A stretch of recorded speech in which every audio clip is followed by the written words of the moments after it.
All right, friends, welcome back again to another episode of Tactical Enlightenment. This YouTube channel is dedicated to showing you Bannerlord battles and helping you with the tactical and field command advice that you need to help win your own game in Bannerlord. And we continue on with this little side series here. This has been a fun break from the campaign. It's a very good opportunity for tactics, and that's because we have a very weak army. You can see I actually had to sort of renew this army. What I mean by that is actually dump off some of the veterans from the last battle.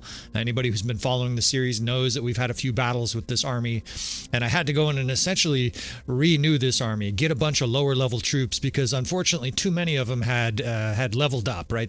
We had some 400 upgrades. You could see we have about 30 tier 4 units. I had a very hard time finding cavalry that would work. I wanted to have a decent amount of cavalry, and so I got this small tranche of Atlantean light cavalry, but ultimately we have this very weak army.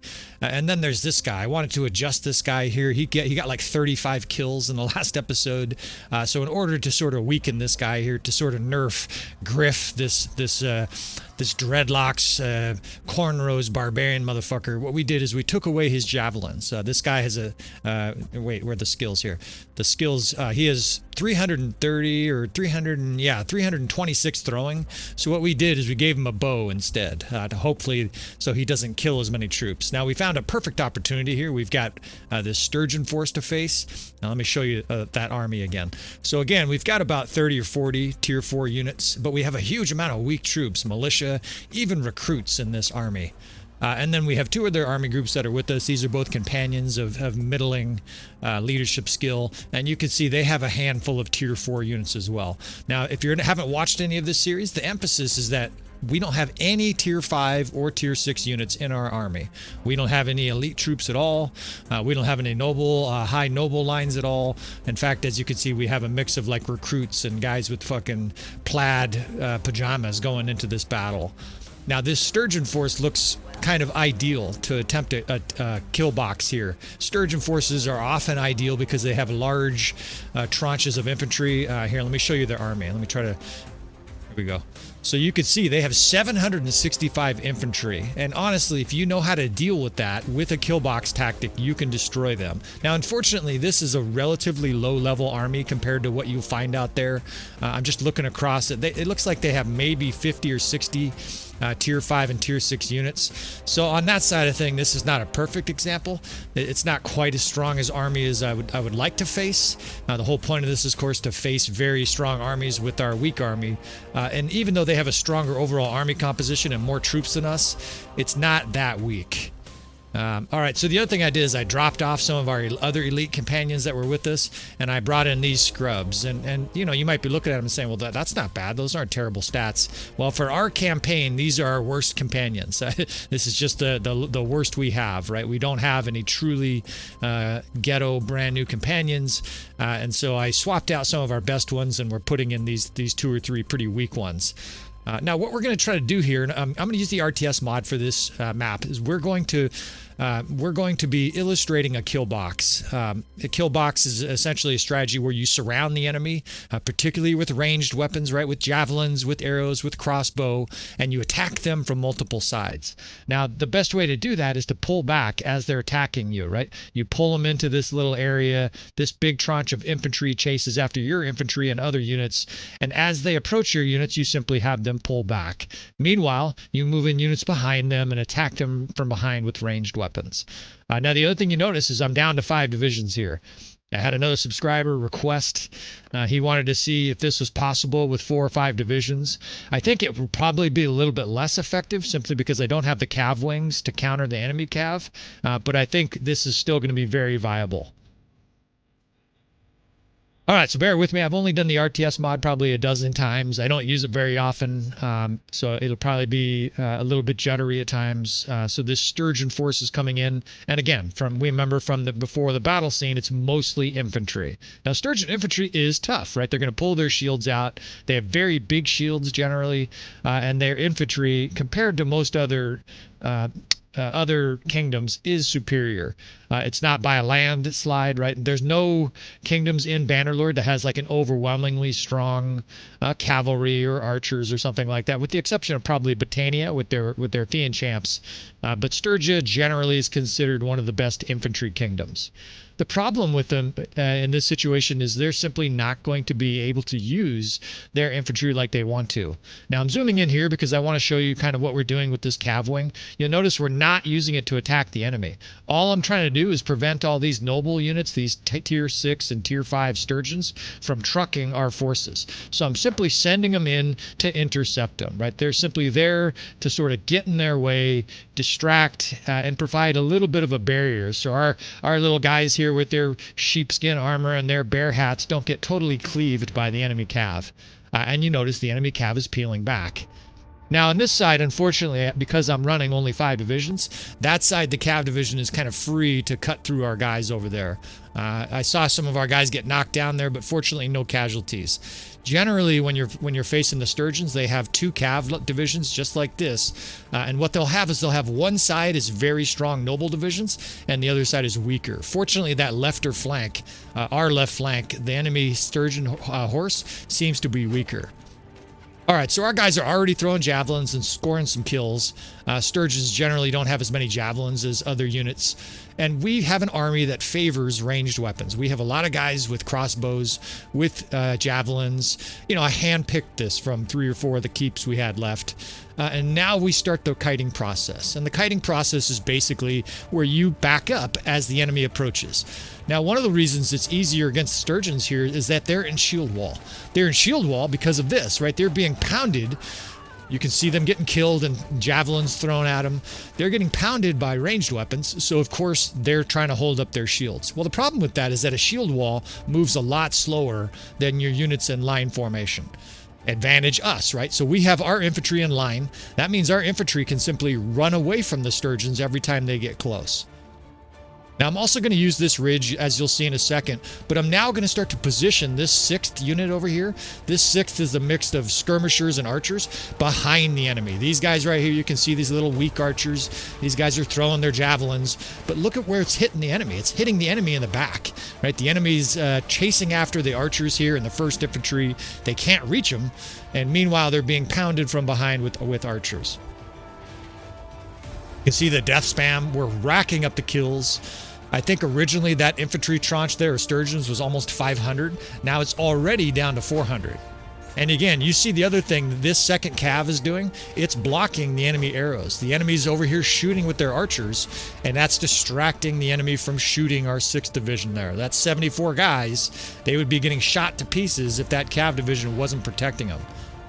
All right, so the ridge, right? This is part of a decline, a slope strategy. I call it a peekaboo ridge. It's where you effectively go over a hill like this, where the enemy archers are simply removed from the battle, right? They simply cannot even enter the battle until they come over this ridge. So we continue to kite. We're going over this ridge. I'm dragging right here. I'm dragging our cav division and this 6th skirmisher division. And you notice I'm positioning a cav here, again, to sort of intercept and sort of give their enemy cav something else to attack besides our weakly armored archers. All right, so we're going to start to offset our infantry and archers here. Now, I move my infantry a little bit late here. Some of these guys might get caught up by the enemy, but as long as they're moving, they won't suffer too many losses, right? I'm pulling these guys back as the enemy infantry tranche comes in. It's still 400 sturgeons, right? It's this huge force, but at this stage they're weakened. We've already killed 100 of their guys. You see a few of my infantry there is getting kind of caught up. You know, if you don't kite perfectly, you're going to suffer some losses. Although, yeah, okay, so we had a few guys get trucked there. That's okay. I'm still going to keep pulling this infantry back. And we're going to continue to pound the enemy with ammunition. Now, on the north side there, I'm not really talking about it, but up there by the cav, the crossbow division is going to work. Down here, some of our archers are getting trucked. That's okay, right? The only thing the enemy can really do at this stage is attack us with their cavalry. Well, unfortunately for them, their cavalry didn't start out as a huge number. And unfortunately for them also, our guys are shooting them off their horses, right? They're facing 250 units with ranged weapons. I don't remember how many they started with. I think they had 30 or so. Both their divisions are grievously reduced because they're also getting shot off their horses. Right, so you see they're approaching my infantry. We simply pull back. I think at this stage you understand the dance moves. Now, it should be easy for you to observe that the sturgeons cannot do anything at this stage. They are fucked. They are charging in with their one big division here, And I like to call this the fishball stage. And what I'm referring to there is effectively like the Nature Channel when the sardines or the fish are being attacked by dolphins and whatnot. They start to sort of form this ball, this terrified ball. It's a very primal behavior. You know, these guys are peeing themselves because they recognize that they're in a trap that they can't get out of. Nothing they do is going to help them here. And so they form this very primal behavior out of fear, right? This is now it's actually the AI. The AI is trying to figure out some way to deal with all these projectiles from 4 different directions. And the truth is there is no answer, right? We are pounding them with arrows. When guys are close enough, they're throwing javelins at them. Sorry, I'm trying to show you their archers over here. Now look at their archers. Their archers are completely out of this battle. They're 200 and something units away. They're like lobbing these arrows all the way over here. And so they can't even hit us now. I'm just going to move our cav behind this wall, and now their archers are utterly out of this battle. So we have this helpless fishball here. Now it's down to 300 men, and they're being skewered on all sides, right? They still have cav kind of running through, and they're going to make the occasional score of kills. But their main infantry force at this stage, it's checkmate. Nothing they do is going to help them out of this situation. Now, eventually, we're going to attack this with all the different units, right? We're going to attack it in melee because we will run out of ammunition, or we will run low of ammunition. I'll talk about that in a second. There are some units in the game that have more ammunition than others, and that's an important consideration if you're going to try this tactic. There are other considerations too. In fact, I'm going to continue this dance move here with them, just moving my units back. As soon as they get close to someone, we move them back. Look at all the arrows in their shields, right? They're doing their best, but these poor sturgeons are just being eviscerated. All right, so here's a few considerations. So their archers are trying to move up, but look at, they're all just standing there. They don't have a shot. They can't help. Here's the first consideration. The kill box, this strategy here, will not work. Capital letters, will not work against a force that has a huge amount of cavalry. Forget it, right? You can't do this because your units simply get run over. Now we're charging in here with our different infantry. At this stage, all these guys are told to charge because this weakened sturgeon force is ready to die. The cav charge, the infantry charge, the archers are told to charge too. That way anybody who's out of ammo will charge in with their little swords.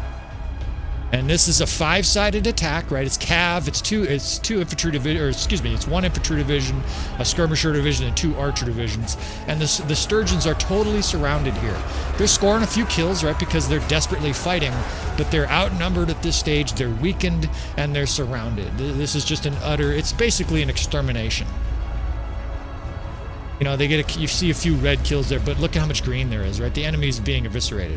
Where'd their archers go? They must have come around. Okay, so their archers it actually looks like they got reinforcements already. And they're going to need them because their sturgeon force just got annihilated. It's dead, right? The term annihilation refers to an army that is completely killed or captured. All right, so we're going to effectively do the same thing here with this next batch. These are even weaker troops. These troops are now like our level, so we could probably just F1, F3, and this battle would be over. But since we're demonstrating the kill box with this RTS mod, we're going to continue this. You see me spreading out the units. It's kind of upside down. It may be a little bit difficult for you to sort of perceive what I'm doing. Obviously, I've done this 1,000 times, both at ground level and with the RTS mod. So for me, this is like, you know, frying an egg. I can do this in my sleep. You can see their main infantry forces coming in, 262 of these soon-to-be dead sturgeons. Their cavalry's over here still scoring a kill or two. But again, if you've got 1 or 2 losses from cav and you see them getting shot off their horses, that's really inconsequential. All right, so the infantry's moving back. I mean, you've seen all this now. I think you grasp it. The archers are moved sort of offset. And what I mean by offset is we're moving to slightly different locations because what I want is their infantry to chase our infantry or their infantry to chase our archers. You don't want your units in the same spot because that way their forces will sort of chase one or the other. Meanwhile, now all these archers, we can flank the enemy. They're shooting them from behind. We can move the 6th just like we did before behind them. Now here they have a lot of archers right here, so I'm actually going to charge with these guys. This 6th division is close enough to their archers, and a lot of these guys are out of ammo. It makes more sense for me to charge. So those guys are told to charge. I wasn't paying very close attention to my infantry here, so they got kind of caught up. Some of these guys will probably die. But we're now also going to surround this sturgeon infantry because at this stage, this first batch of troops for us is very low of ammunition. right? We're going to send in the cav division behind them here. We're going to send in this crossbow division, and we're going to charge these weakened sturgeons. 5th archers are told to charge as well. Anybody you can see they're out of ammo, they'll charge with their swords. We'll suffer some losses here. This is going to be a lot more losses than the first one, but we're simply out of ammo. We don't have a choice here.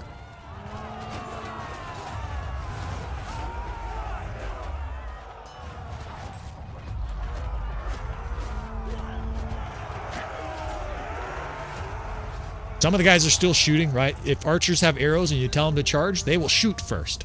If they don't have arrows, they will charge. Now, so some of our archers are getting cut down here, but you see now the infantry's coming behind them. The 4th division's on them. The cav is charging through. It's 4 divisions attacking their 1 weakened division.